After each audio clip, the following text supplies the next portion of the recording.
আমাদের প্রতিযোগিতা আছে, বিগত দিনে হেলমেট ছিল, হাতুড়ি ছিল, এখনো আবার সেই একই হেলমেট এবং হাতুড়ি দিয়ে জাতিকে আগায় নেওয়ার প্রকৃতি। যদি আল্লাহ সুবহানাহু ওয়া তাআলা শেষ পর্যন্ত নির্দেশ না দিতেন, আমি আপনাদেরকে ছেড়ে এখান থেকে চলে যেতাম না, আমি আবার আসবো আপনাদের কাছে। কিন্তু আজকে তো দেশপ্রেমের কথা শুনলে আমরা দেখি সুযোগে সুযোগে তাদের বাবারা পালিয়েছে, তাদের মেয়েরা পালিয়েছে, এবং এই পালানোর সংস্কৃতি তারা এখন অব্যাহত রেখেছে। অথচ তাদের কাছ থেকে ইসলামের বাইরে গিয়ে আমাদের দেশপ্রেমের সবক নিতে হয় কেন? দেশপ্রেমের সবক নিতে হলে তো প্রিয় নবী মুহাম্মদ রাসূলুল্লাহ সাল্লাল্লাহু আলাইহি সাল্লামের সেই মক্কার দিকে তাকিয়ে চোখের পানি ফেলানোর সবক আগে এই দেশ এবং জাতির সামনে তুলে ধরতে হবে। মাদ্রাসায় পড়ে আমরা শুধুমাত্র একটা রচনা লিখতাম, সংস্কারক হিসেবে মুহাম্মদ রাসূলুল্লাহ সাল্লাল্লাহু আলাইহি সাল্লামের ভূমিকা, আমরা ওই রচনা পর্যন্তই শেষ।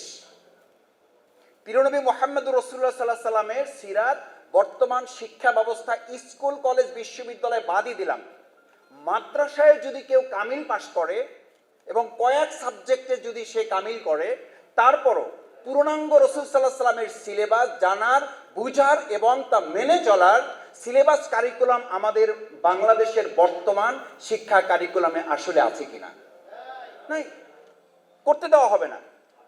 আমি মাঝে মধ্যে খেয়াল করি যে রাসূল করিম সাল্লাল্লাহু আলাইহি সাল্লামের এই যে ভালোবাসাটা আমরা ধারণ করি, সারা বছর আমরা আমাদের দলের নেতা, আমরা আমাদের দলের প্রতিষ্ঠাতা, আমরা আমাদের দলের কর্তা ব্যক্তি যারা, তাদের নাম স্মরণ করতে করতে আমাদের জীবন চলে যায়।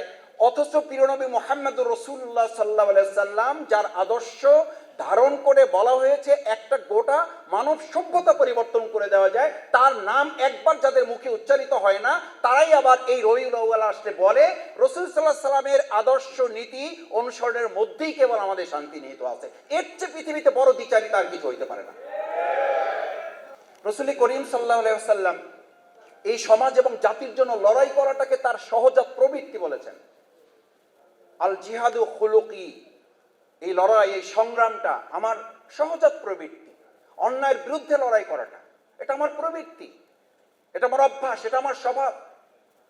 আর সবরু হৃদয়, ধৈর্যের সাথে সহনশীলতার সাথে একটা জাতিকে সামনে দিকে এগিয়ে নিয়ে যাওয়া, এটা আমার ভূষণ। আল ইলমু সালাহি, আমার অস্ত্র, আমার হেলমেট, আমার হাতুড়ি, এগুলো আমার অস্ত্র না। আমার অস্ত্র হচ্ছে জ্ঞানের জগতে নিজেদেরকে শানিত করে একটা জাতিকে গোটা পৃথিবীতে মাথা উঁচু করে দাঁড় করানো। সেই প্রতিযোগিতা নাই, আমাদের প্রতিযোগিতা আছে, বিগত দিনে হেলমেট ছিল, হাতুড়ি ছিল, এখনো আবার সেই একই হেলমেট এবং হাতুড়ি দিয়ে জাতিকে আগায় নেওয়ার প্রকৃতি। আসুন, রাসূল সাল্লাল্লাহু আলাইহি সাল্লাম তো হাতিয়ার হেলমেটকে বলেন নাই, হাতুড়িকে বলেন নাই, বলেছেন আল ইলমু সালাহি। এই জ্ঞান, যে জ্ঞান আল্লাহ সুবহানাহু ওয়া তাআলার কাছ থেকে এসেছে, সেই জ্ঞানকে ধারণ করে যদি আমরা এগিয়ে যেতে পারি, রাসূল সাল্লাল্লাহু আলাইহি সাল্লামের এই সংস্কারগুলো যদি আমরা নিজেদের মধ্যে লালন করতে পারি, সংস্কারের আজকে যে আলোচনা আমাদের মধ্যে বারবার এসেছিল, সেই সংস্কার তো রাসূল সাল্লাল্লাহু আলাইহি সাল্লাম হিলফুল ফুজুলের 5 দফা কর্মসূচি দিয়ে শুরু করেছিলেন। সেই 5 দফা কর্মসূচির ভিত্তিতে পরবর্তীতে মুহাম্মদ রাসূলুল্লাহ সাল্লাল্লাহু আলাইহি সাল্লাম দেখলেন যে মানুষের তৈরি করা চিন্তার সাথে আল্লাহ সুবহানাহু ওয়া তাআলার চিন্তার যতক্ষণ সমন্বয় আনা হবে, ততক্ষণ একটা জাতির পরিবর্তন হবে না।